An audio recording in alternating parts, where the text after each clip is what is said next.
Hey guys, tonight we begin with the grim, dangerous, and not so glamorous world of medieval assassins.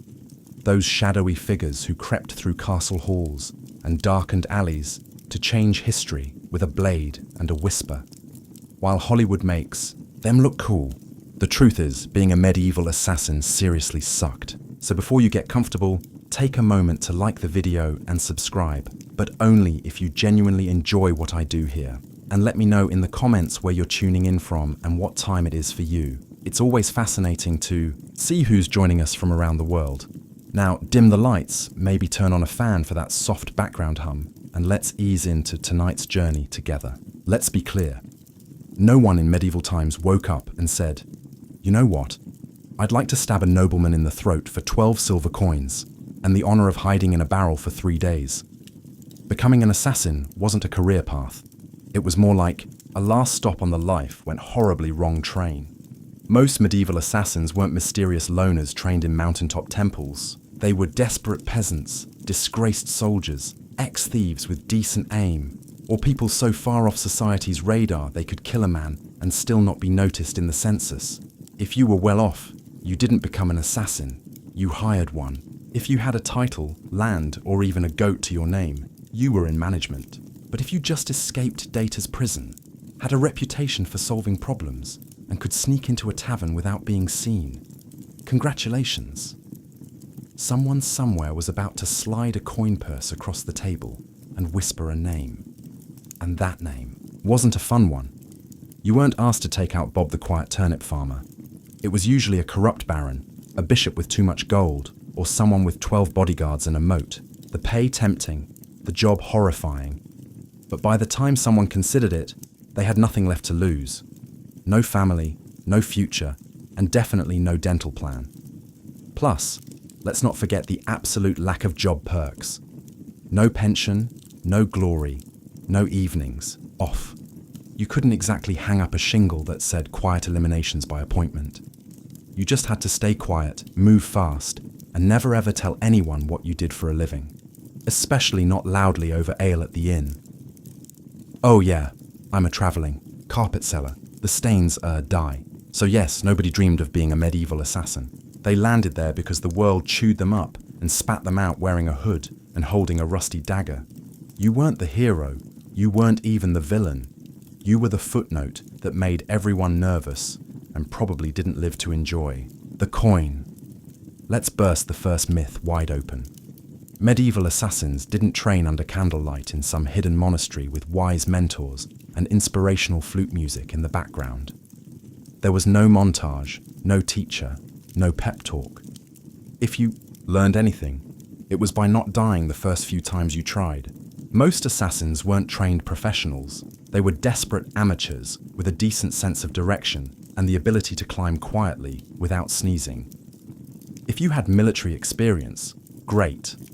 That meant you knew how to hold a knife properly. If not, well, stabbing someone is fairly intuitive, but escaping afterward with both kidneys still intact, that takes skill or luck. Usually just luck. There were no manuals, no guild orientation meetings, no safety briefings. You didn't get taught how to spot a body double or where nobles keep their bedroom exits.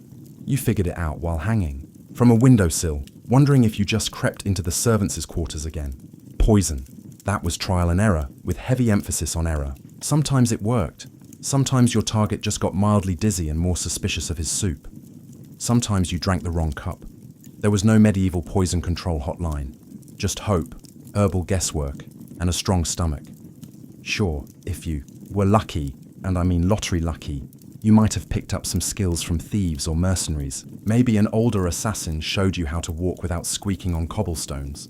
But mentoring wasn't standard. It was rare and short-lived because assassins don't retire. They disappear. Weapons training, forget it. You weren't carrying a broadsword. You had a dagger you stole off a guard, maybe a garrote if you were feeling fancy, and whatever else fit under your cloak without jingling. So, no, you weren't some shadowy martial arts master. You were a guy with calloused hands, quiet footsteps, and a deeply unhealthy relationship with alleyways. Success didn't come from training. It came from survival. You learned how to kill by doing it quickly, sloppily, then vanishing before anyone could sketch your face and tack it to a church door. In short, your education was brutal, practical, and offered zero graduation ceremonies. Just bruises, bloodstains, and the creeping realization that you were very much on your own. Let's talk about why you became an assassin in the first place. Coin. Cold, heavy, jangly, deliciously spendable coin. The promise of it is what got you into this. But the reality, you got paid in lies. When someone hires an assassin, they don't want a long-term relationship. They want a one-time service, no paperwork, and ideally no witnesses, including you. They offer you a pouch of silver, half now, half when the job is done. That's if they're feeling generous. But here's the thing. When the job is done is code. For after we verify you didn't mess it up, or make us look bad, or leave a trail that leads back to us, or survive long enough to tell anyone about it. So you do the job. You sneak through shadows, risk your life, maybe kill a baron in his sleep. Not pretty, not poetic. And when you return, yes, about that payment the client fled terribly sorry. Or worse, they try to kill you. A knife to the gut is cheaper than a bonus. And even when you do get paid, it's never quite enough. Not for the risk, not for the blood, not for the 3 days you spent hiding in a haystack with fleas and moral regret. You get a handful of coins, a curt nod, and a reminder. You were never here. Also, fun fact, some contracts were fake, political traps. You'd be told to assassinate someone dangerous, only to find out it was a decoy with guards waiting. Congratulations, you just walked into a sting operation with your name already carved on the gallows. And even when the deal was real, you couldn't exactly go to court and file a complaint. Your Honor, I'd like to sue Lord Edmund for breach of assassin contract. The only court you'd see was the one where you were the exhibit, so you learned to take what you could, demand payment up front, and trust absolutely noon. Not even the greasy little scribe who swore this job would change your life. It did, mostly by shortening it. Being an assassin meant living on broken promises and vanishing before they broke you. So you've taken the job. You've been lied to about the pay. You're probably going to die. Now, let's talk gear. Forget the fantasy novels and sneaky video games. There were no retractable wrist blades, smoke bombs, enchanted daggers, or crossbows that folded neatly into your boot. Your toolkit consisted of whatever you could steal, sharpen, or hide beneath a tattered cloak without clanking. If you were lucky, and I mean found a gold coin in a dead man's shoe, lucky you had a good dagger. Not ornate, not curved like a dragon's tooth, just sharp, hopefully rust-free, and ideally one that didn't smell like the last guy you stabbed with it. Poison. It existed, sure, but it wasn't as glamorous as a slow drip into a wine goblet. Most medieval poisons were unpredictable, made from plants, minerals, or toad guts. Some worked instantly, some took hours, some made your victim vomit for 2 days and then recover. Angrier and now very suspicious of stew. Ropes occasionally useful. You could strangle, climb, or tie something up with one, but you'd better know how to use it fast, because nothing kills the mood like trying to wrestle someone while muttering, "Wait, which knot goes under again?" Bows. Effective, yes, if you had one, knew how to shoot it, and weren't trying to smuggle it through a palace disguised as a flower arranger. Most assassinations were up close and personal. No time for elegant marksmanship, just quick, quiet, and hopefully not messy enough to slip in. And you didn't get backups. If your blade bent, broke, or fell down a well, time to improvise. Slate roof tile maybe, rusty nail, worth a shot. Shoe buckle with intent, desperate times. You carried your tools hidden in hems, boots, or inside. Hollowed out bread if needed. And you kept them close, not for safety, but because in this line of work, your weapon was your best friend, your boss, and your only retirement plan. There were no upgrades, no tinkering with gear between missions. You didn't polish your kit. You prayed it didn't betray you mid-strike, because in the end, it wasn't the weapon that did the killing. It was you alone, poorly equipped, and expected to perform miracles with a spoon and a prayer. Assassins weren't hired to take out random drunks in back alleys. No one paid you to stab Jeff, the sleepy candlemaker. Your targets were important. Nobles, bishops, military officers, sometimes even royalty. And those people, they were very hard to kill. First, there were the guards. Not one or two, dozens. Armed, armored, and well-fed. Some guarded the front, some the back. Some just stood there looking intimidating, daring you to blink wrong. You'd spend days memorizing patrol patterns, door creaks, and exactly how many stairs it took before the knight with asthma needed a breather.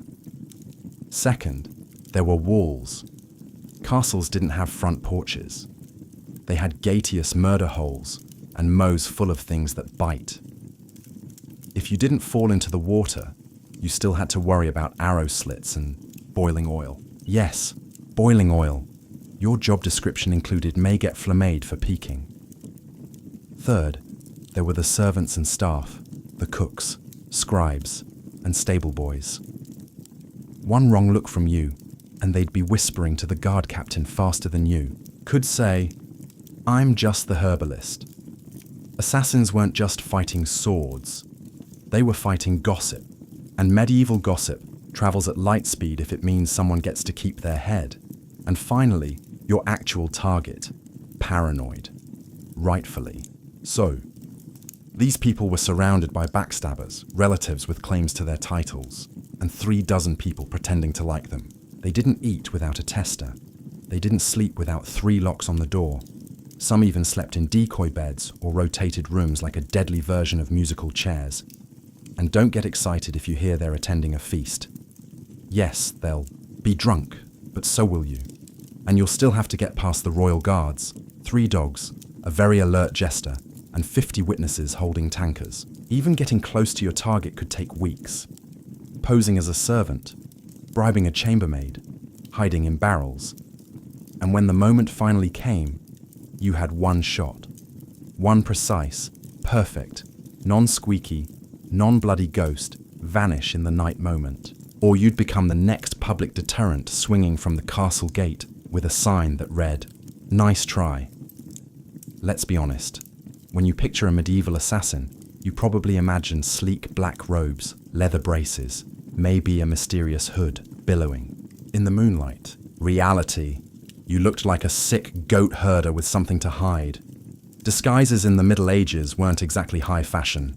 You didn't have custom-tailored cloaks or retractable armor. You had whatever you could scavenge.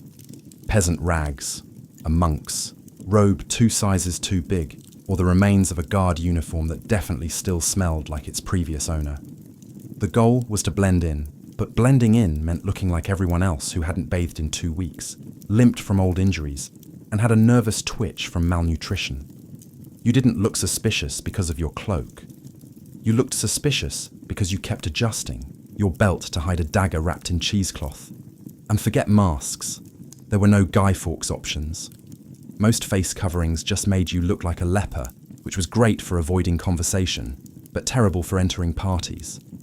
If anyone asked who you were, you had to think fast. I'm Brother Tobias. I take care of silent prayer and rooftop maintenance. Even assuming you made it past the guards, noble households weren't full of idiots. Servants noticed unfamiliar faces, especially ones that fumbled chamber pots and couldn't name the cook's cat.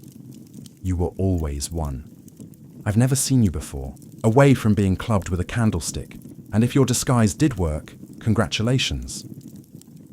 You now had to stay in character for hours while pretending not to notice all the very stab-worthy people wandering by.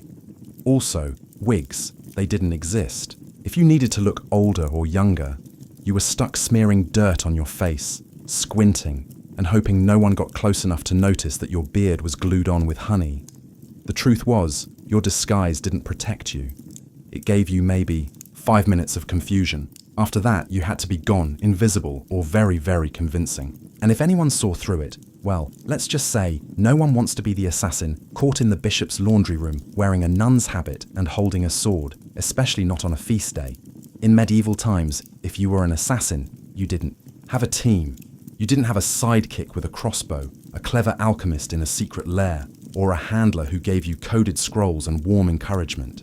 You had you, a rusty dagger, and crippling trust issues.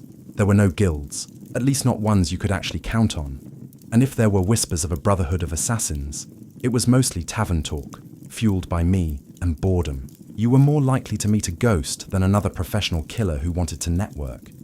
Why the isolation?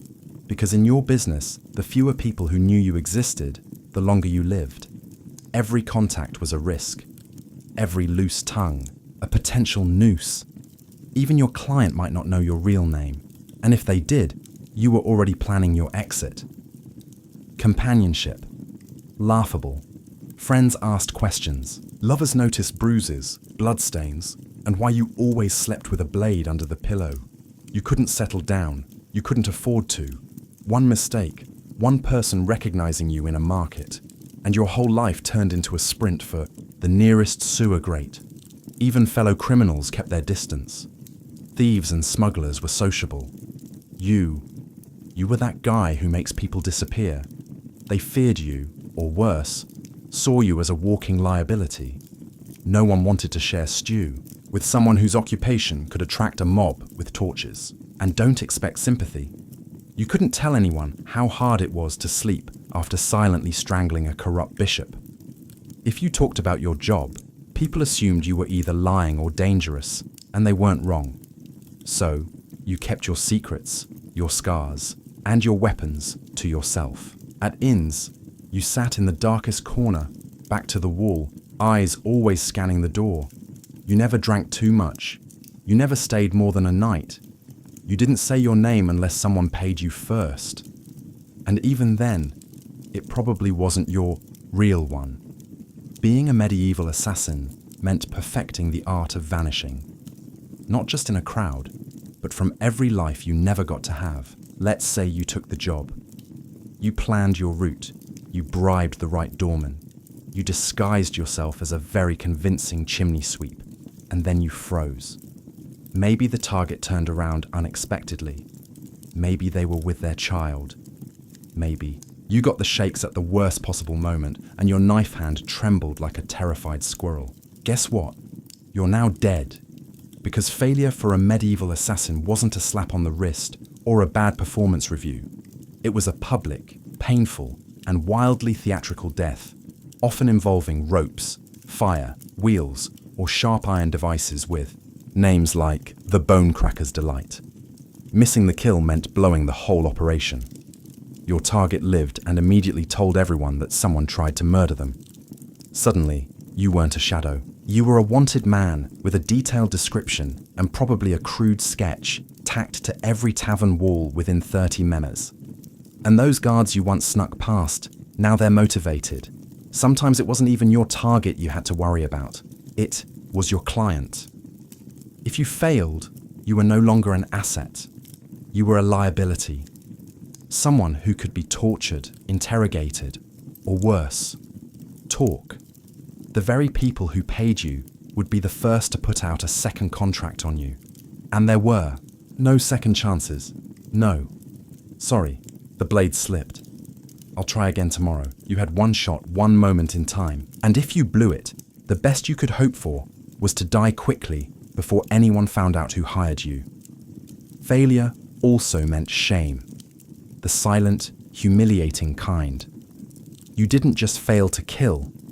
You failed to be invisible, to be perfect. And for assassins, perfection was survival. Anything less might as well paint a target on your back and start practicing your final word speech. It didn't matter how many jobs you'd done before. No one cared that you succeeded 12 times. Because in this profession, you're only as good as your last kill. And if your last kill didn't happen, you'd better start running. So you did it. The plan worked. The dagger struck true. No screams, no guards. Just a clean drop to the floor and a very important person who now wasn't. Congratulations. Now run for your life. Because being a successful assassin in medieval times didn't mean sipping wine on a rooftop while the city burns behind you.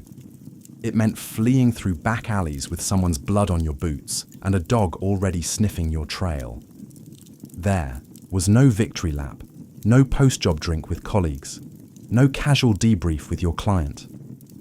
You didn't even get a moment to admire your work. The moment your blade struck, Your new job became escaping everyone who now wants to murder you in increasingly creative ways. Guards coming, doors locked, horses tied up on the other side of town. You probably bleeding. You had to plan your exit before the kill. Routes, disguises, fallback safenesses. Maybe a boatman who owed you a favor or at least didn't ask questions, because the city would go on lockdown within minutes. No one wanted a scandal, and lockdown meant closed gates, armed checkpoints, and a dozen angry men with swords who all just received your rough sketch and the phrase may be armed and extremely stabby. And let's talk about the client. Assuming they actually planned to pay you, they weren't going to meet you at a cozy tavern with a smile and a thank you card. They'd probably vanish too, because an assassin who just completed a job is the most dangerous person alive. You knew too much. You'd proven you could get into places others couldn't. So, even when you succeeded, you walked away with coin in one hand and a giant target on your back. And what did you win? A week of sleeping in hofts, bribing ferry captains, shaving your beard in the dark, and pretending your name was Brother Lucian as you tried to blend in with monks heading east. Because success didn't mean survival. It meant starting the whole. Game over in a new city under a new name, with even more people looking for you this time. So yes, you made the kill. Now run like hell. If being a medieval assassin wasn't already miserable enough, poor, hunted, and sleeping in places that smelled like goat, you also had to deal with the wonderfully creative paranoia of the people around you. Because in the Middle Ages, assassins weren't just feared, they were considered cursed. To the average peasant, you weren't just a killer in a hood. You were some unholy creature who whispered to demons and smeared frog guts on your blade under a full moon. Why else would you be able to sneak past guards and vanish in the dark? Logic wasn't exactly popular back then, but superstition, oh, that was everywhere. Some believed assassins could shapeshift. Others claimed you were invisible unless bathed in holy water. One popular tale suggested assassins made pacts with forest spirits and could breathe death through walls. Imagine walking through a village and hearing a woman mutter, "Don't make eye contact. He might hex the baby." Even your tools were suspect. Carrying a dagger. Clearly, it was forged in a cursed forge. Using poison, that wasn't chemistry. That was witchcraft. And you probably stirred it with a severed toe under a blood moon.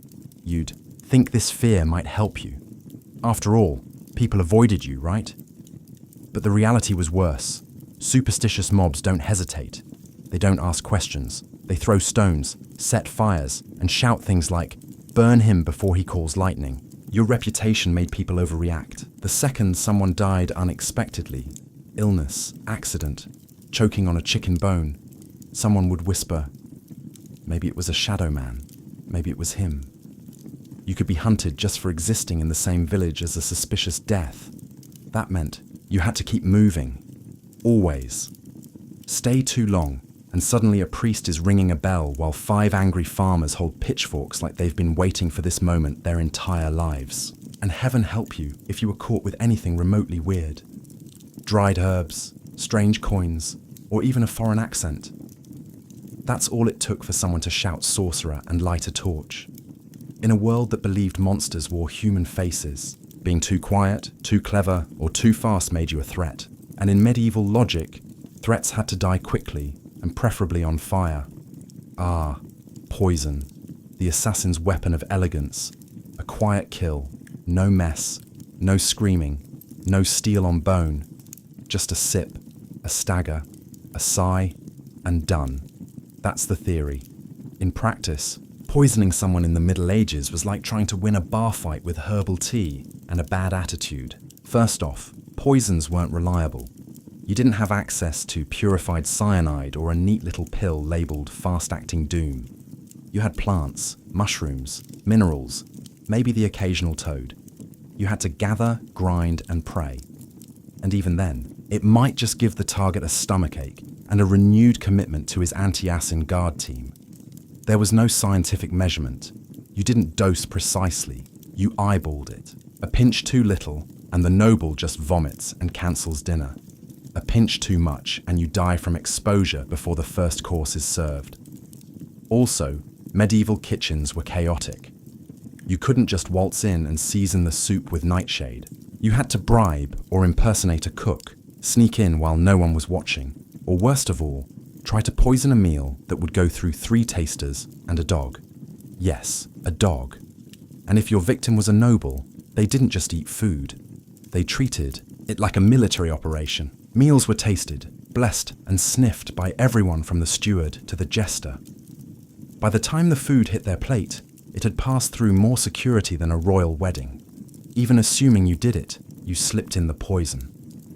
It wasn't detected, and the target actually ate it. The next part was wildly unpredictable. Some poisons took hours, some took days. One minute your mark is laughing at a joke. The next he's clutching his stomach and demanding to see his astrologer. And if they survived, guess who they'd blame? Not the cook, not the taster. You, the quiet man with the herbal knowledge and twitchy eyes. So poisoning wasn't efficient. It was risky, slow, and full of variables, none of them in your favor. And if you were caught, you didn't get a quick death. You got interrogated with tools until you confessed to poisoning everyone. From the duke to the dog, you'd think that if you successfully changed the course of history by removing a tyrant, sabotaging a royal bloodline, or silencing a political threat, someone would remember your name. Nope. You were an assassin. That meant your name was never meant to be remembered. At best, you were a rumor, some hooded figure, a foreigner with cold eyes, or the quiet man who never finished his ale. You might have pulled off the most legendary hit of the century and still ended up as a mysterious death in the official record. In fact, that was the point. Your client didn't want a story. They wanted plausible deniability. The fewer people who knew who did it, the safer they were, and the less likely they were to end up poisoned by their own assassin. So, your name was buried the moment the job was done. If you even used a real one, you didn't sign your work. You didn't brag. You didn't keep trophies. You didn't exist outside the moment of the kill. And if someone did know your name, that was a loose end. And in your profession, loose ends had a very short shelf life. And forget about honor. There were no medals for silence, no stone monuments for the man who stopped a war with one dagger in the night. If a noble wanted a statue, they commissioned one for themselves. You got a wooden box, an unmarked grave, or if things went really badly, a head on a spike labeled traitor. Sometimes your name was known only so it could be cursed. You'd become a whispered warning. Don't cross the king. Remember what happened to Lord Ulrich? Yes. And the man who did it gone like a ghost. That was your legacy. Not fame, not fear, just absence. You weren't supposed to leave a mark. You were supposed to vanish. And if you stuck around long enough to be known, that was a fatal mistake. Because in the medieval world, heroes got remembered. Assassins got erased. So, you survived. You got the job done. You even managed to get paid. A miracle in itself. Now all you have to do is lay low, keep your head down, and trust that your client will honor the deal and protect your identity, right? Wrong. Because in the world of medieval assassination, there was one rule even more sacred than don't get caught. Never trust anyone, especially the person paying you. Your client, be they a noble, a merchant, or a bishop with ambition and very loose morals, didn't hire you out of respect. They hired you because they needed something awful done, and you were the sharpest tool in the shadows. Once the job was complete, you became a liability. You knew too much. You knew who wanted who dead, when, why, and possibly how much they were willing to pay for it. That made you dangerous, not just to their enemies, but to them. So what did they do? They ghosted you. They denied they ever met you. Or worse, they sent someone else after you to clean up, to tie off the contract, with something sharper than ink. There were even cases where clients double booked, hiring one assassin to do the job and another to kill the first one immediately after. No refunds, just reduced risk. And if you dared try to blackmail a client, threaten to expose them, that was bold. And also your final mistake. Because powerful people in the Middle Ages didn't negotiate with assassins. They crushed them. If your client had a shred of honor, rare species indeed, you might get paid and left alone. But even then, you'd still have to assume they were watching you from a distance, with someone already sharpening steel and memorizing your walk. You were the secret that couldn't talk, the shadow that couldn't stay. Even success wasn't enough to earn trust, because in their eyes, if you killed once, you could kill again. And no one, not even the person who hired you, wanted to be next. Let's say somehow you beat the odds. You survived the kills, the lies, the poisonings, the betrayals. You outlived your enemies, your employers, and probably your own sense of morality. Now what? You retire? Absolutely not. Because in medieval times, assassins didn't get retirement plans. There were no farewell banquets, no quiet cottages by the sea, no pensions paid in gold coins and grateful whispers. You didn't fade into a peaceful life.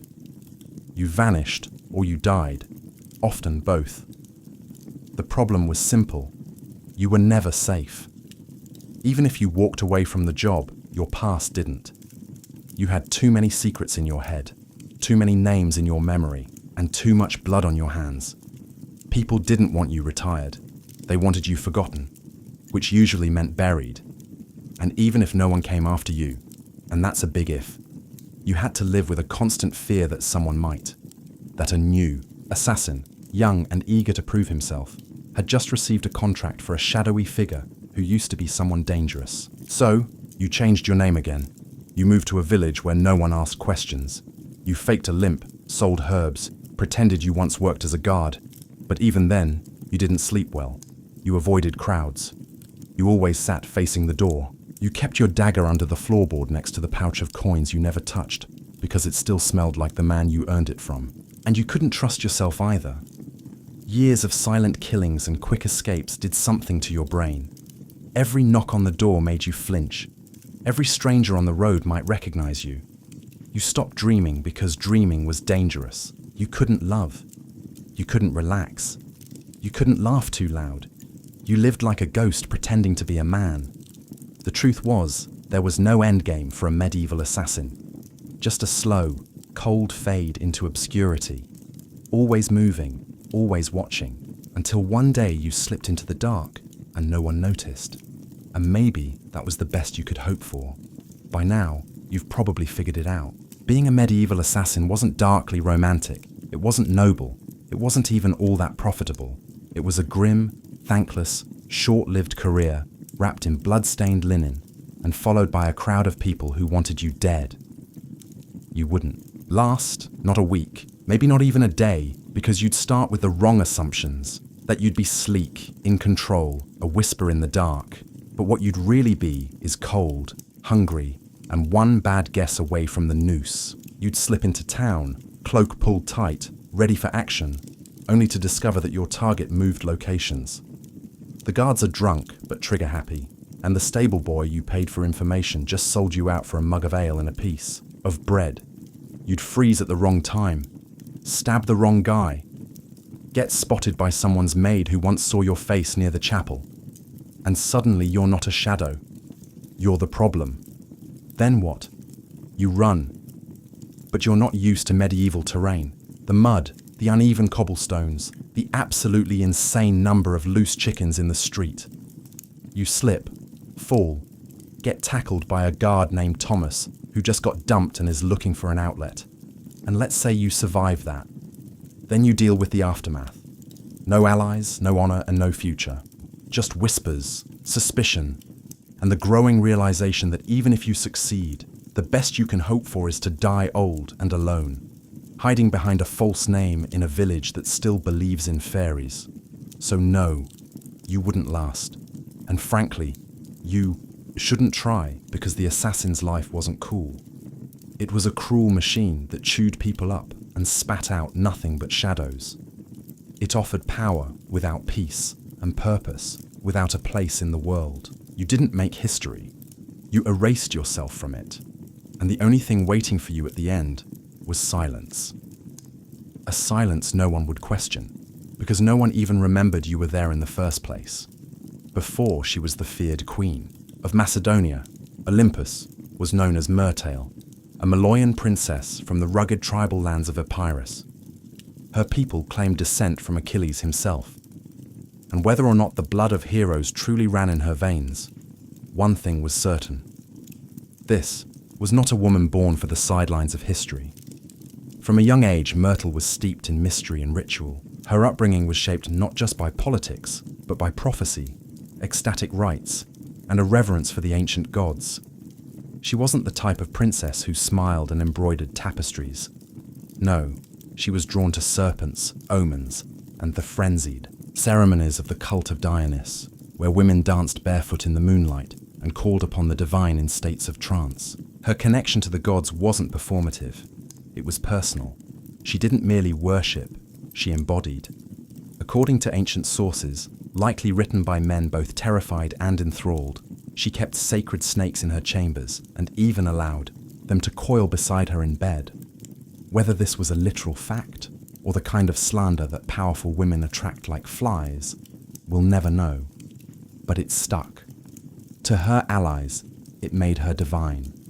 To her enemies, it made her dangerous. Her real power began not in a battlefield or throne room, but in the uneasy flicker of torchlight, among the whispers of priestesses and the curling bodies of serpents. She wasn't just a princess, she was a living oracle, a woman touched by something older than politics and colder than steel.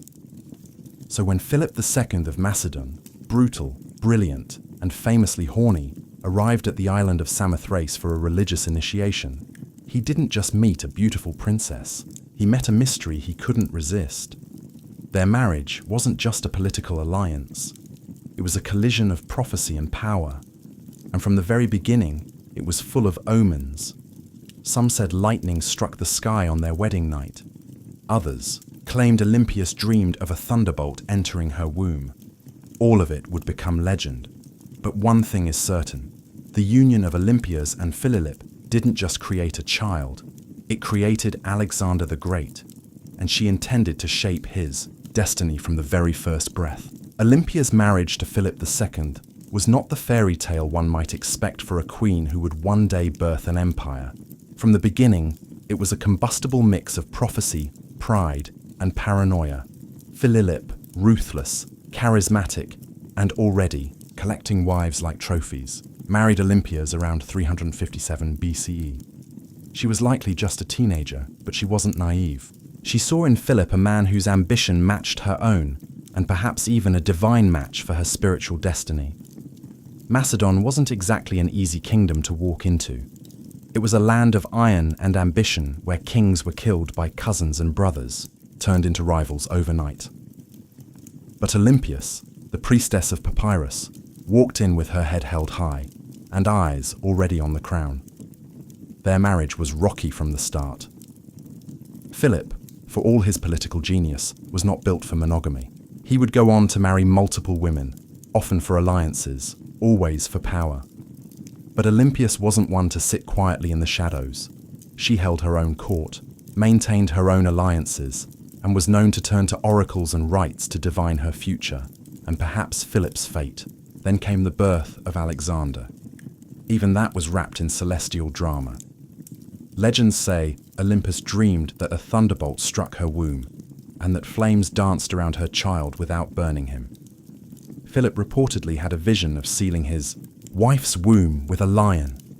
Yes, a literal lion. Whether they believed these visions or invented them, they certainly acted as if Alexander was destined to rule not just a kingdom, but the world. But even as the child was celebrated, cracks in the royal marriage deepened. Olympus resented Philip's other wives, especially his Macedonian bride, Cleopatra Eurydice, whom he married later in life. This was more than a domestic issue. It was a threat. Cleopatra was Macedonian-born, and any son she bore would be purer in the eyes of the local nobility. A direct threat to Alexander's future. Olympia saw it clearly.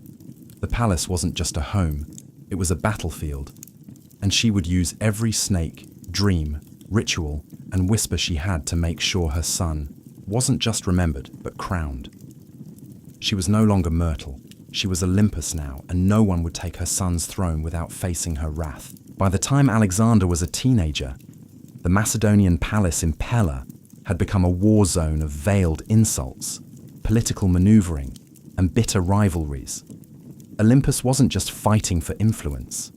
She was fighting for survival. She knew that. The court was filled with snakes, but she was the one who taught them how to bite. Philip II had begun to distance himself from her. He was campaigning more, drinking more, and perhaps worst of all, listening more to his Macedonian advisors. The final blow came when he married a young noblewoman named Cleopatra Eurydice, not to be confused with the Cleopatra of Egypt. Cleopatra was Macedonian-born, and her uncle Attalus was one of Philip's top generals. To Olympias, it wasn't just betrayal, it was a declaration of war. The marriage ceremony was a disaster. At the feast, Attalus drunkenly mocked Olympus and Alexander, calling into question the legitimacy of Alexander's birth. Was he really Philip's son? Or was he the child of a god, as Olympus liked to claim? It was meant as an insult, but Olympia seized the myth. Let them whisper. Let them believe her son was touched by Zeus. It made him untouchable. Alexander stormed, out of the feast. Olympia left Macedon entirely, retreating to Apros. But her exile was not defeat, it was strategy. In her homeland, she was still royalty. She could gather support, whisper in ears, and watch as Philip's palace began to rot from within. She didn't need to be physically present to be dangerous. Then came the shockwave. Philip was assassinated at his daughter's wedding just as he was about to invade Persia, just as he was on the verge of crowning himself not just king of Macedon, but potential emperor of the known world. The question that echoed through every marble corridor and torch-lit hall was the same. Who did it? Was it Pausanias, the jilted bodyguard who carried out the act? Was it the result of court intrigue? Was it Alexander himself? Or whisper it softly, was it Olympus? No one could prove it. No one dared, but many believed it. After all, within days, Cleopatra Eurydice and her newborn child were dead, murdered, some say, by Olympus herself. The serpent had returned to the palace, and now nothing stood between her son and the throne. With Philip dead and Macedon in mourning, or confusion, Olympias made her move. While others scrambled to understand the chaos, she acted swiftly, brutally, decisively. First, Cleopatra Eurydice, the young Macedonian queen and rival wife, was eliminated. According to chilling accounts, Olympus didn't just have her killed. She made her death symbolic, public, humiliating. Some say Cleopatra was forced to hang herself after watching her infant daughter be murdered. Others claim Olympus had the child thrown onto a funeral pea. What's agreed upon is this: no mercy was shown. Olympia understood what many mothers in ancient courts refused to accept. In a royal palace, mercy is a liability. A rival child, no matter how small, is a future war. And Olympias was done playing defense. With Cleopatra and her bloodline erased, she could turn her attention to securing Alexander's throne. Her teenage son, bold, brilliant, already trained by Aristotle, was declared king without serious opposition. But don't be fooled. It wasn't just his charisma or his father's legacy that made it possible. It was Olympus. She knew which generals to threaten, which nobles to flatter, and which enemies to quietly remove. She wasn't just protecting her son's rise, she was engineering it. Alexander himself didn't always approve. He reportedly disapproved of the violence against Cleopatra's family. But he also didn't stop it, because deep down, he knew what Olympias had always known. Power demands blood. And in Macedon, bloodlines were both a blessing and a curse. With her son now king, Olympias began to recede slightly from public life. But this was no retirement.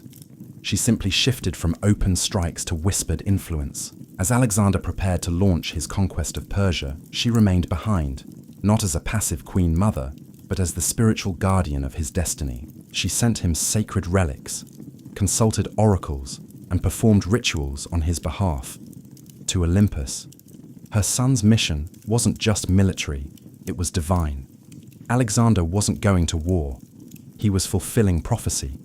And as long as she drew breath, no rival, Macedonian, Persian, or otherwise, would derail that divine plan. She had crowned her son. She had cleansed the palace. Now she would guard his empire. From behind the curtain with teeth bared. As Alexander marched east to conquer the known world, Olympus remained behind in Macedon. A queen, without a throne, but not without power. Her official title was Queen Mother. But make no mistake, she ruled in all but name. Though regency was technically handed to Antipater, one of Alexander's trusted generals, Olympus refused to be sidelined. She wrote letters to her son, constantly advising, warning, sometimes chastising him. These weren't the sweet letters of a doting mother. They were political briefings laced with oracles and venom, and Alexander, thousands of miles away, read every word. She reminded him who his true enemies were. She questioned the loyalty of his companions. She criticized his fascination with Persian customs, his choice of wives, and his flirtation with calling himself a god. No one else dared say these things to him, but Olympias was never afraid to speak as a mother or a priestess of divine will. Back in Macedon, Antipater grew increasingly resentful. Olympia undermined him at every turn. She used her status, her religious authority, and her family ties to stir opposition against him. She had influence in Epirus, in Thessaly, and among the aristocracy. She could spread rumors like wildfire, and with Olympus, a whisper could be deadlier than a sword. Meanwhile, her letters to Alexander became more urgent. She warned him of Antipat's ambition, painting him as a second Philip, ready to betray and usurp. Whether she truly believed it or simply feared losing her grip, she kept pressing her son to act. Alexander, however, hesitated. He needed Antipater to keep order in Greece while he fought in Asia. And so the rift between mother and general widened. Olympia watched. She waited. But beneath her religious robes and maternal concern, she was growing impatient. She hadn't endured years of palace warfare to be ruled over by an old soldier. As Alexander's empire stretched from the Aegean to India, Olympia saw cracks forming. He was taking on too much, trusting too many foreign advisors, and drifting away from the mother and the gods that made him. She believed his victories came from divine favor and from her. And if he forgot that, well, Olympus knew how to remind kings who they really were, even if that king was her own son. When news of Alexander's death in Babylon reached Macedon in 323 BCE, it didn't arrive like a trumpet. It arrived like a dagger. For Olympus, it wasn't just the loss of a son. It was the collapse of a world she had spent decades building. Her boy, the divine storm she had prophesied, raised, unleashed, was gone. And he'd left behind no clear heir, no single successor, only chaos. The mighty empire he carved out was already fracturing. Generals, his so-called successors, were already dividing it up like jackals around a corpse. Antipater still held power in Macedon and Greece, and he had no love for Olympus. Worse, her daughter Cleopatra, Alexander's sister, was being courted by rival generals for marriage, each one hoping to use her bloodline as a claim to the throne. Olympia saw what was coming. Civil war wasn't a possibility. It was inevitable, and once again, she would have to act. But she no longer had Alexander. What she had instead was his bloodline. His young son, Alexander IV, born to Roxana, the Bactrian princess Alexander had married. Roxana, still in Macedon, was vulnerable. The boy was even more so. Olympus recognized that the infant was now the last true piece of her son's legacy, and that made him a target. But it also made him a weapon.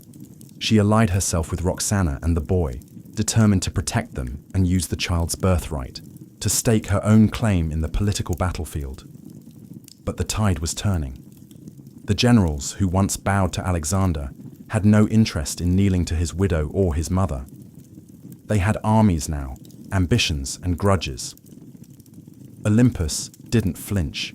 She'd faced snakes, traitors, and kings. A few warlords with crowns and stolen spears wouldn't scare her. So she plotted. She waited. She watched as Antipater died and was replaced by his son, Cassander, a man with ice in his veins and no tolerance for the old queen's games. It was only a matter of time before these two forces collided. The serpent mother of Alexander and the cold-eyed user who wanted her buried. Alexander was gone, but his shadow was still moving. And Olympus was still coiled within it, ready to strike. Years after Alexander's death, while his empire crumbled into civil war, Olympia made her most audacious move yet. She returned to Macedon, not as a grieving mother, but as a political force of divine fury. The regency had been splintered. Cassandra, the son of her old enemy, Antipater, was seizing power, and Roxana, along with young Alexander IV, was effectively imprisoned. Olympia saw the writing on the wall. If she did not act now, her grandson would vanish like a shadow at dusk. So she made a deal with Polyperchon, an aging general who still held a flicker of legitimate authority. Olympus would return, not to plead but to rule. With Polypon's backing, she entered Macedon at the head of an army.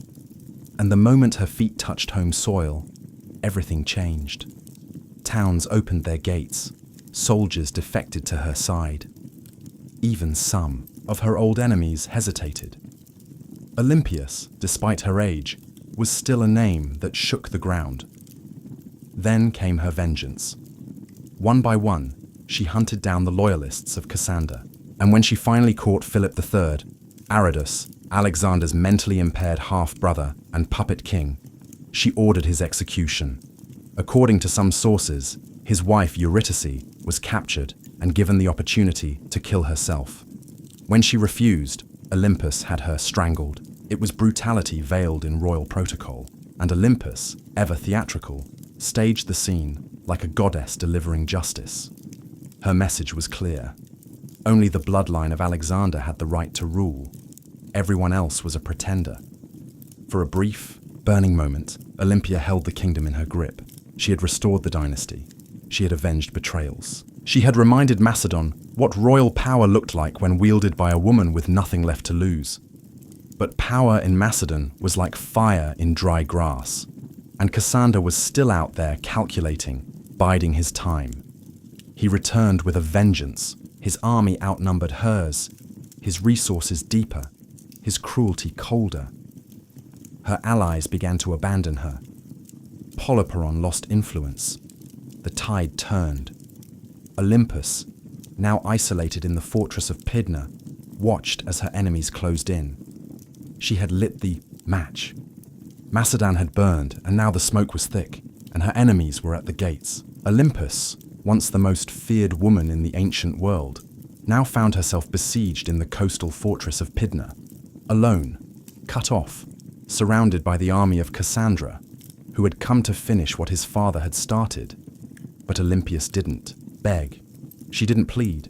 For nearly a year she endured the siege like a statue carved from divine wrath. Food ran short, disease crept in, allies vanished. Yet within the fortress walls, she maintained the same unshakable presence that had once shaken kings. To the very end, she carried herself not as a prisoner, but as the mother of a god. Cassandra, ever cautious, hesitated.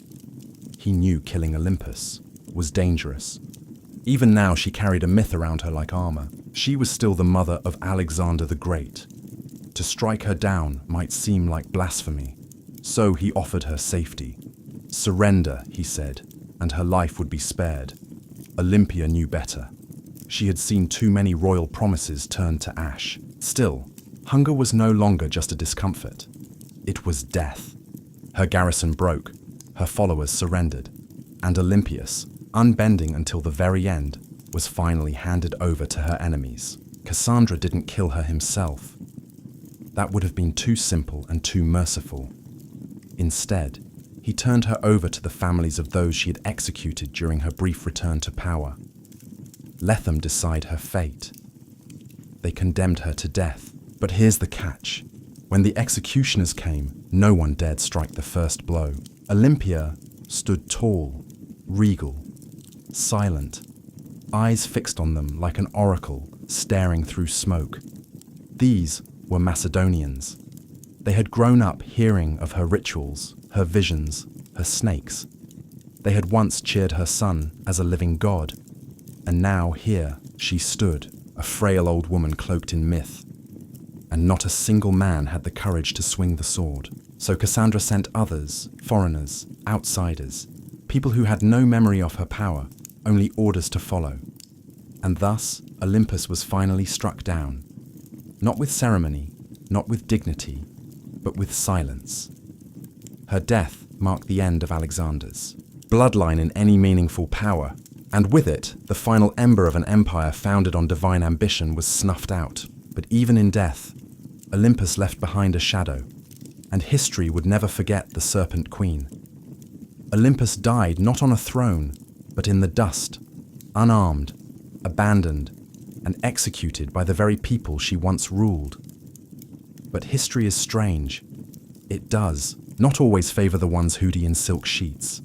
Sometimes it remembers those who went down hissing. And Olympus was never meant for quiet history. In life, she had wielded motherhood like a sword and prophecy like a shield. She wasn't just the mother of Alexander the Great.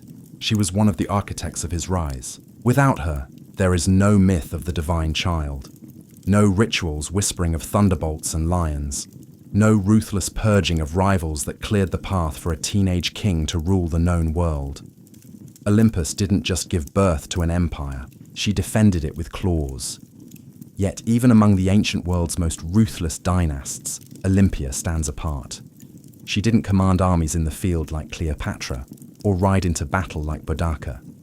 Her battlefield was subtler and colder. It was a world of poison goblets, political marriages, priestesses, and oracles. She understood the power of fear, and even more importantly, she understood the power of belief. She made people believe her son was divine, and she may have believed it herself. Her enemies branded her a murderer, a witch, a manipulator, and they weren't wrong. Olympia was all those things and more. She was the product of a brutal world that respected cunning far more than kindness. And she learned early that mercy was a luxury queens couldn't afford. In the centuries that followed, she was both vilified and mythologized. Some called her a villain, others a visionary.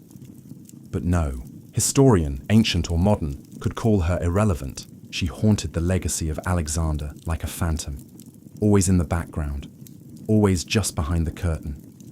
And maybe that's exactly where she belonged.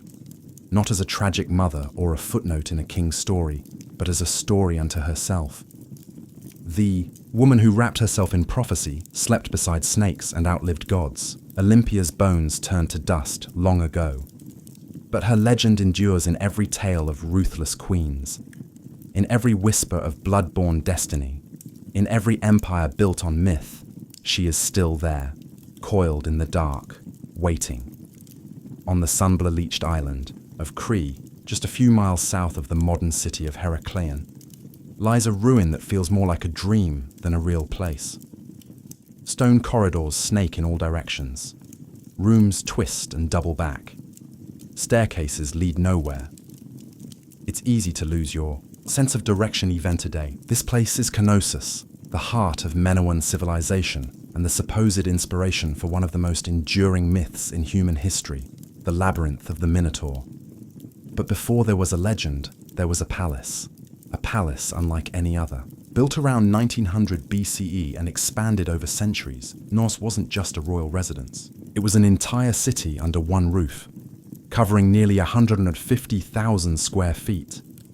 It featured over 1,000 rooms, light wells, storage magazines, shrines, workshops, and what may have been the first flushing toilets in history.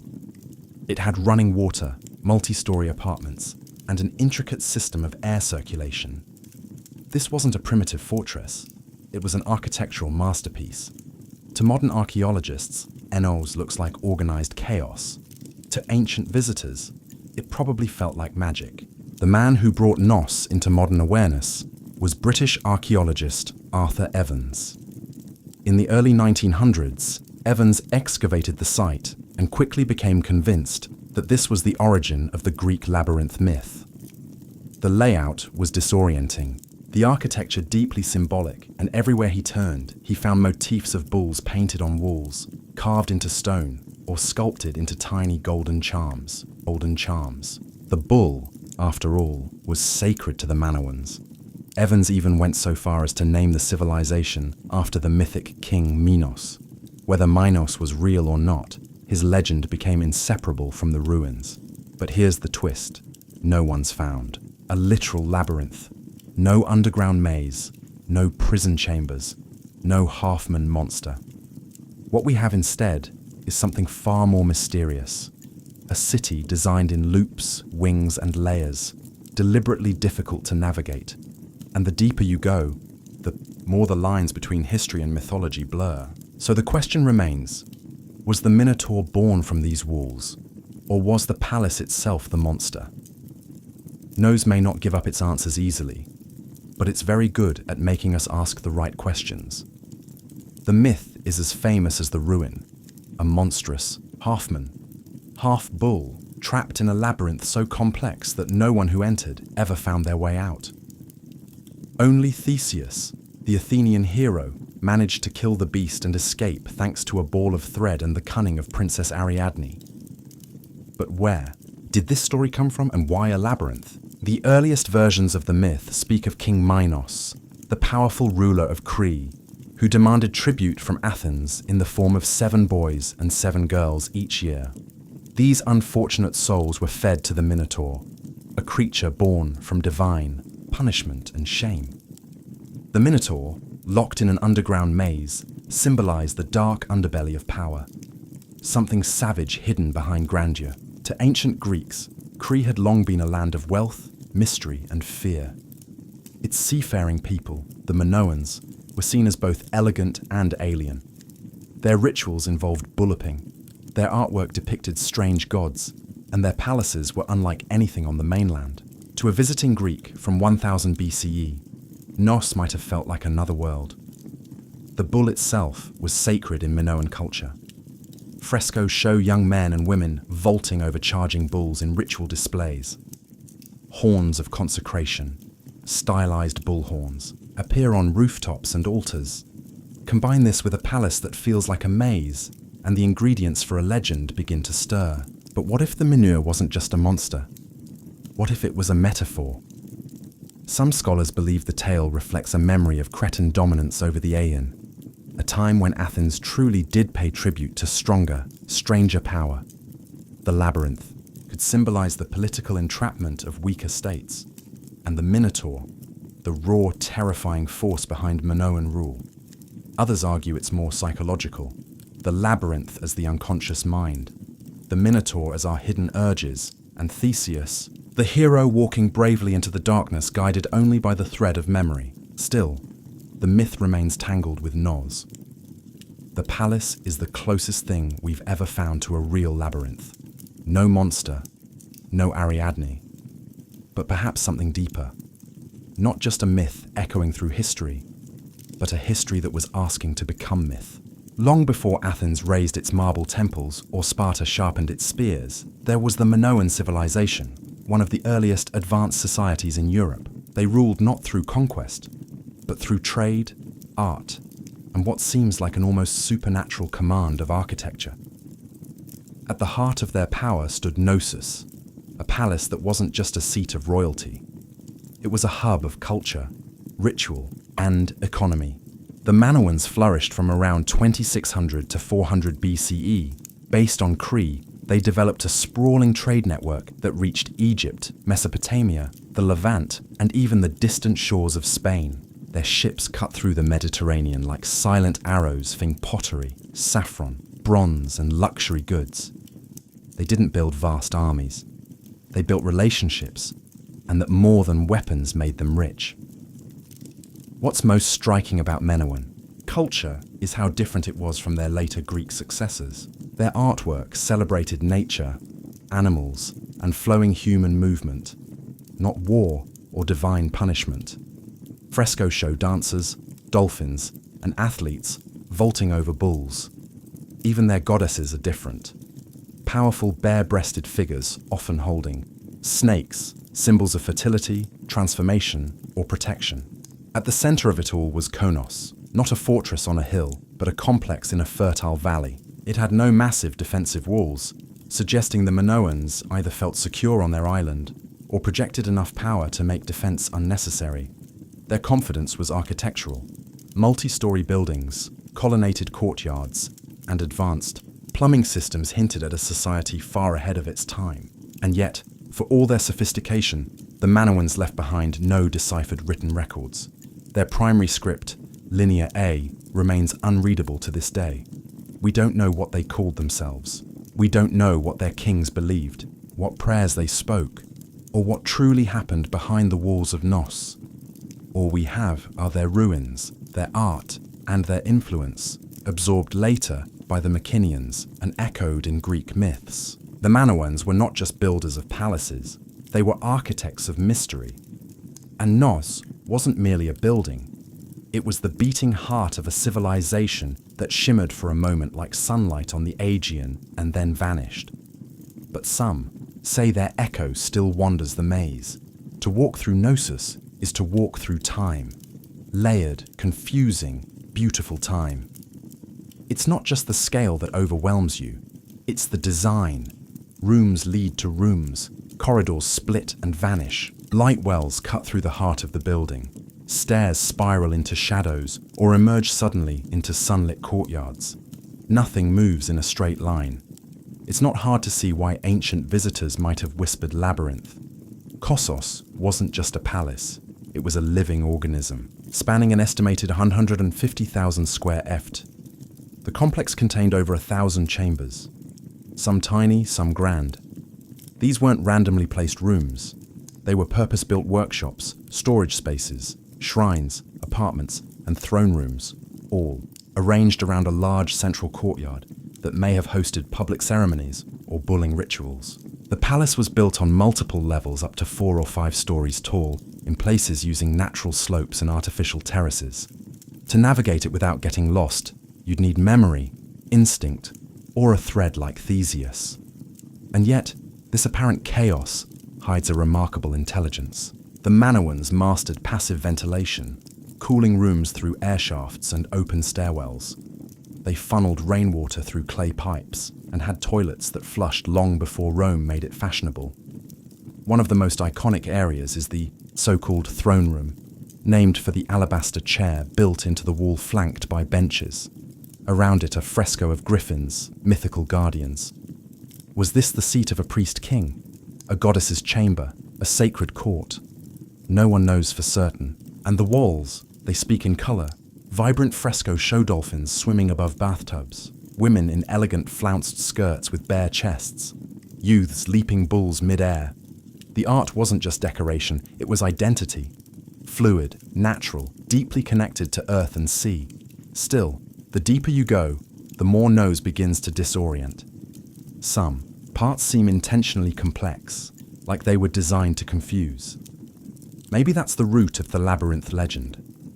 Not a prison for monsters, but a palace that felt alive. A building that invited awe, ritual, and just a touch of fear. No locked doors, no mythical beasts, just a place built to make you question where you were and what was waiting around the next corner. Nos wasn't just an administrative center or royal residence. It was a place of worship, an architectural expression of the Minoan soul, steeped in ritual, myth, and divine mystery. Unlike later Greek temples, there are no towering columns to Zeus or marble shrines to Athena. Instead, the spiritual world of Knossos is more subtle, woven into the fabric of the building itself. Shrines hide in corners. Pillars rise like sacred sentinels. Horns stylized, carved, symbolic, appear on rooftops and altars. Everywhere you look, the bull motif dominates, suggesting a powerful connection between worship, the natural world, and this revered animal. The Minoans didn't seem to fear the bull. They celebrated it. The famous bull leaping fresco in Nos isn't just athletic art. It may depict a religious rite, Young men and women vaulting over a charging bull, locked in a dance of danger and grace. It wasn't sport, it was sacred theatre, possibly an offering to the gods, or a symbolic triumph over chaos. Then there are the snake goddesses discovered. In storerooms beneath the palace, the snake goddess figurines are among the most iconic Minoan artifacts. Bare-breasted, arms raised, with serpents coiled in their hands or around their bodies, these figures radiate power. They are not submissive idols, they are guardians of the household, fertility, and perhaps life itself. To the Minoans, snakes symbolized renewal, rebirth, and mystery. Creatures of both earth and underworld. The rooms where these objects were found hint at household shrines or ritual. Spaces, quiet, sacred corners, hidden among the palace's bustling heart.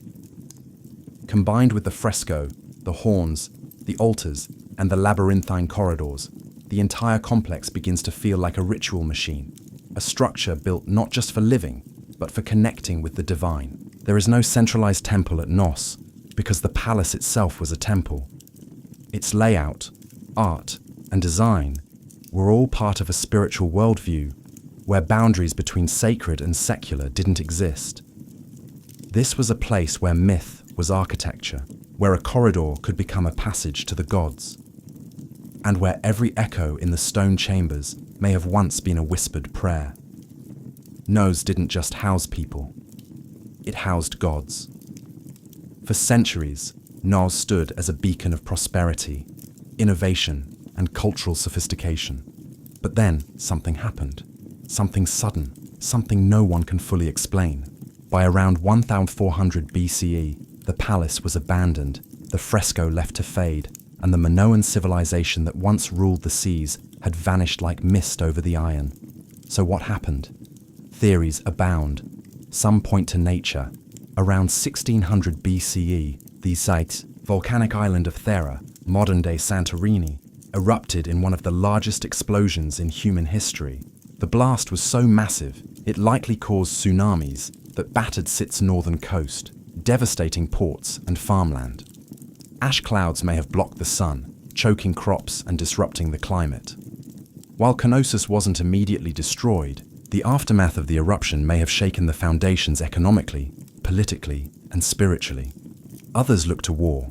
By 1450 BCE, CE, the rising power of the Mycenaeans, mainland Greeks, may have taken advantage of Minoan weakness. Archaeological evidence suggests Nos was reoccupied briefly, but the culture had changed. The art became more martial. Linear A, the Minoan script, was replaced with Linear B, used by Mycenaean scribes. The palace that once thrived with snake goddesses and bull dancers now whispered in a foreign tongue. Some scholars believe the Mycenaeans didn't invade in a single conquest, but gradually absorbed the island, first through trade, then influence, and finally rule. Others argue that internal collapse, a civil uprising, political instability, or the failure of the elite may have contributed just as much. What's striking, though, is how little violence is evident in the ruins. There are no charred skeletons, no signs of mass slaughter. Nos didn't fall with a scream. It fell with a whisper. The great palatial system simply stopped. The rooms went quiet. The rituals ended, and nature slowly crept back in. By the time Homer sang of Cree in his epics, Nos was already ancient myth, a memory tangled in stories of kings, monsters, and labyrinths. And maybe that's fitting, because what killed Knossos wasn't just eruption or invasion. It was time, and the way all great things, no matter how beautiful, eventually vanish beneath the weight of new empires. But the bones remain, and if you listen closely, the maze still hums beneath the earth. For thousands of years, Knossos lay buried beneath the Cretan soil, just another mound of stone lost to time. Its name forgotten, its myths distorted, its walls swallowed by olive groves and dust. That is, until one man decided to chase a legend. His name was Sir Arthur Evans, and he didn't just rediscover Knossos, he reimagined it. In 1900, Evans, a British archaeologist with a flair for drama and a deep, Love for Homeric myth purchased the land that covered the ancient ruins. Local farmers had been finding strange seals and artifacts, clues that something enormous lay beneath their feet. Evans dug in.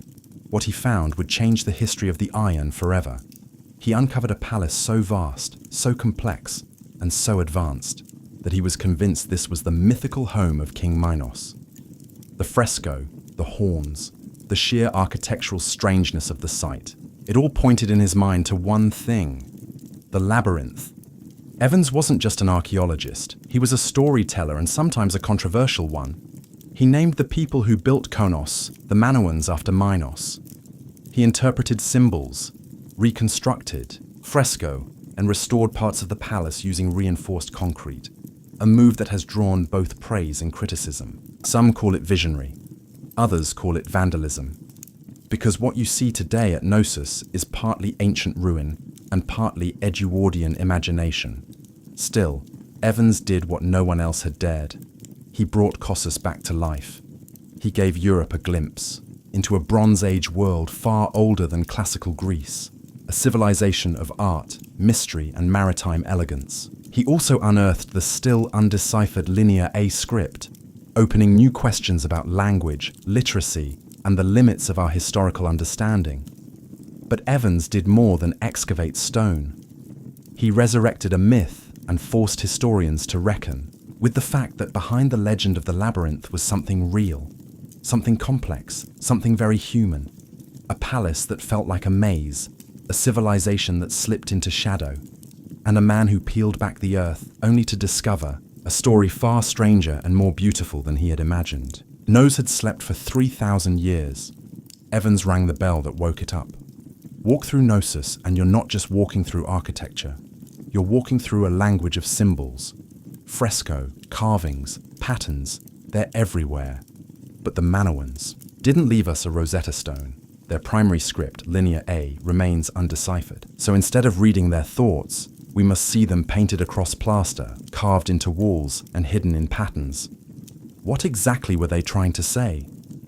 The art of Knossos is unlike anything in the ancient world.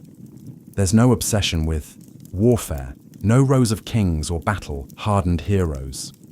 Instead, we find nature, leaping dolphins, blooming leas, birds in flight, and sacred bulls. The humans are alive, elegant, and often dancing or performing rituals. Even in scenes that suggest danger, there's rhythm and beauty. The Minoans weren't chronicling conquests. They were celebrating life cycles and possibly cosmic order. The most iconic symbol, though, is the double axe, or labris, found throughout Knossos in shrines, on fresco, even etched into stones. The double axe is believed to be a religious symbol, possibly tied to female divinity or celestial cycles. Some suggest the very word labyrinth might derive from labis, making the labyrinth not a maze at all, but a house of the double axe, a sacred space, not a trap. Then there are the horns of consecration, stylized bull horns placed at top walls, and altars. These may have been religious markers separating sacred space from the mundane. Combined with frequent depictions of bulls and bulloping rituals, it's clear the animal had deep spiritual significance. Whether it represented nature, fertility, chaos, or a divine presence, no one agrees. But the bull is everywhere. Even the layout of Knossos may have symbolic meaning. Some archaeologists believe it was built not just for function, but to mirror celestial or seasonal patterns. Its winding corridors and nested rooms could represent a journey through life, through death, through the underworld, a spiritual maze, not a physical prison. But without a deciphered script, every theory walks a thin line between insight and imagination. The Minoans spoke in symbols, not stories, and so we're left to interpret. What is Knossos saying? We hear the rhythms, we see the images, but the meaning that remains just out of reach, like a thread unraveling into myth. Knossos is a ruin, yes, but it doesn't feel dead. Walk its corridors today and you'll sense something humming just beneath the surface. Not ghosts, not gods, but echoes of myths, of lives, of questions that refuse to go away. Thousands of years after its fall, Nos still holds us in its maze. Tourists wander its halls, archaeologists dig for answers, and writers spin new tales inspired by its shadow. The Minotaur may be myth, but the feeling of the labyrinth is real. We don't know who ruled Nos. We don't know the names of its kings, queens, or priests. We don't know the prayers they whispered or the laws they lived by. But we know they loved beauty. We know they worshipped nature. We know they understood balance between architecture and art, between ritual and reality. And we know they were the first. Before the Parthenon, before Rome, before the Hebrew temples or the Persian palaces, there was Knossos, a palace that was also a city that was also a temple that may have also been a story. Because perhaps that's what the labyrinth really is. Not a prison, not a puzzle, but a narrative carved in stone, a myth in architectural form. The legend of the Minotaur didn't arise from nothing. It came from this place, from the confusion of its corridors, the reverence of its bull rituals, and the awe it inspired in generations who tried to make sense of it. The Greeks turned it into a story. We turned it into archaeology. But at its core, Gnos has always been both. Today, we can walk its ruins in broad daylight. We can take photos, draw maps, and even reconstruct its fresco. But the mystery hasn't vanished. The line between fact and legend still shimmers like heat over stone. Maybe that's why Knossos endures, because it doesn't give us all the answers. It reminds us that sometimes history isn't meant to be solved. It's meant to be felt. And Nos, ancient, tangled, half-remembered, isn't just a place on a map. It's a question, one that leads us deeper with every step. And like Theseus, we're all still following the thread. Ancient engineers knew exactly what they were doing. The earliest rams were handheld. Teams of soldiers simply lifted a tree trunk and smashed it against enemy defenses like frenzied lumberjacks. But over time, the battering ram evolved. Engineers realized that mounting the ram inside a wheeled frame, often with a roof to protect the crew from arrows and boiling oil, turned it from a tool into a weapon of terror. The Assyrians, masters of siege warfare, turned rams into psychological weapons. Their siege towers combined rams with archer platforms, meaning a city's gates were being destroyed while defenders were under constant fire. Relief carvings from Nineveh show rams with pointed iron tips rolling up to the gates of rebellious cities like slow-moving gods of destruction. And it wasn't just the front door they were smashing. Rams were often used to breach weak points in walls, batter down watchtowers, or collapse gates entirely. Their presence meant one thing: surrender, or watch your defenses crumble like stale bread. The Greeks refined them. The Romans perfected them. Roman engineers built massive rams called ares, Latin for ram, suspended with chains or ropes inside enormous siege shelters. Some were so big they needed dozens of men to operate, and the rhythm of their swinging beam was said to sound like thunder rolling across stone. And yet, for all their brute force, battering rams required serious teamwork.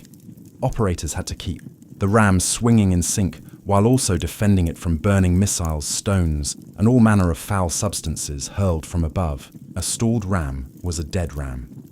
Still, when a battering ram got going, really going, it was unstoppable. Wooden muscle versus human masonry. It was ancient physics, weaponized, and it was only the beginning of how engineers would make walls weep. If the battering ram was the brute, the catapult was the tactician. Where rams smashed close up, catapults attacked from a distance, launching not just stones, but psychological dread. They were the first real artillery pieces in military history, and they revolutionized siege warfare by weaponizing physics in ways that felt almost magical to the enemy. The earliest catapults emerged from the Greek world around the 4th century. Besii, a product of brilliant minds who wanted to add range and momentum to warfare. Dionysius the Fur of Syracuse, a tyrant with a taste for cutting-edge violence, commissioned the first torsion-powered catapults, devices that used twisted bundles of sinew or hair as tension springs. These weren't slingshots for giants. They were precise instruments of siege terror. The genius lay in their mechanics.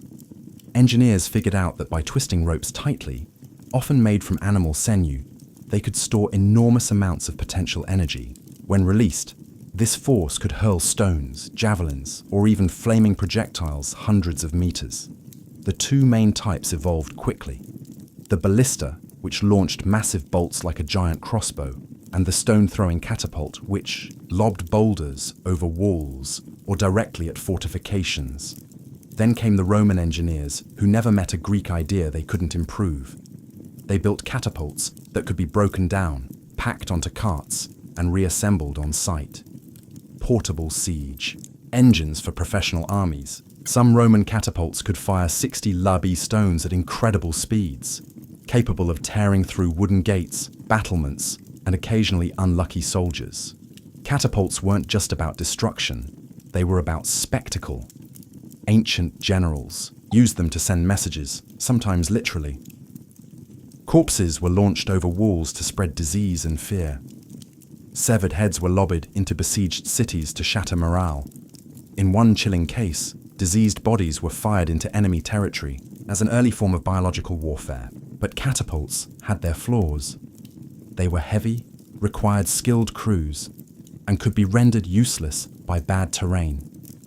Still, when set up properly, they could batter a city into submission from a safe distance. And for the first time in history, cities realized their thick stone walls didn't just need to withstand a ram, they had to survive the skies. Because now, destruction came flying. If the catapult was clever, the trebuchet was majestic, towering, creaking, and terrifying. It was the undisputed king of medieval siege warfare. When one appeared on the battlefield, it wasn't just a weapon. It was a statement. It said, "Your walls mean nothing."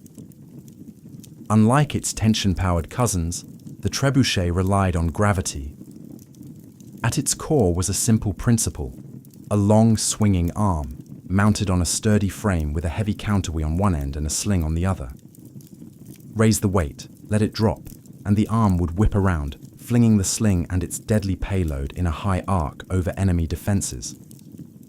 It was controlled destruction, precise, predictable, and devastating. The origin of the trebuchet can be traced back to early traction models used by the Chinese as early as the 4th century BCE, where manpower replaced counterweights. But the counterweight trebuchet, the version that would rewrite siege warfare, in Europe and the Islamic world, emerged in the 12th century, possibly through Byzantine or Muslim intermediaries. Once Europe got its hands on the design, it spread like wildfire through castles and crusades. The power was astonishing. A well-built trebuchet could launch 300 lb projectiles over 300 menas. Stones the size of furniture would crash into towers, pulverize walls, or crater enemy morale. But the real magic was in the arc. Unlike catapults, trebuchets could hurl projectiles over walls with finesse. This meant they weren't just smashing defenses. They were hitting courtyards, barracks, and supply depots inside. And it wasn't just stones. Trebuchets hurled everything. Diseased animals, burning pitch, pots of lime to blind defenders, even messages or insults wrapped around rocks. One legendary account from the siege of Stirling Castle in Scotland tells of Warwolf, a trebuchet, so massive that the enemy surrendered before it was even fired. The king refused to accept the surrender, just so he could test the machine. But for all its destructive glory, the trebuchet wasn't fast. It took hours to build, minutes to reload, and demanded skilled engineers. Still, no other siege weapon, combined range, force, and psychological horror quite like it. It was the medieval version of a slow-motion hammer from the heavens. And when that counterweight dropped, cities held their breath, while catapults launched from afar and battering. Rams smashed the gates. Siege towers took a more personal approach. They rolled right up to the enemy's front door and dropped off armed invaders. Imagine a wooden skyscraper on wheels covered in wet hides to prevent fire, bristling with archers and spearmen. That was the siege tower, the ancient equivalent of an armored personnel carrier and a mobile fortress in one. And when one of these started rumbling toward your city walls, you knew that the real fight was about to begin. Siege towers weren't subtle. They were big, bold, and terrifyingly effective. When used properly, the Assyrians may have been among the first to deploy them in the 9th century BCE, but it was the Greeks and especially the Hellenistic kingdoms that took the design to theatrical extremes. During the siege of Rhodes in 305 BCE, the Macedonian General Demetrius built a 9-story tower called the Helpolis, or Taker of Cities. It was over 100 ft tall, equipped with catapults, covered in iron plates, and moved by thousands of soldiers. It also broke under its own weight, but the ambition unmatched. The logic behind siege towers was simple. Walls only work if you can't get over them. Siege towers eliminated that advantage by creating an elevated platform from which attackers could descend onto the battlements, bypassing gates and scaling ladders. From the top deck, archers could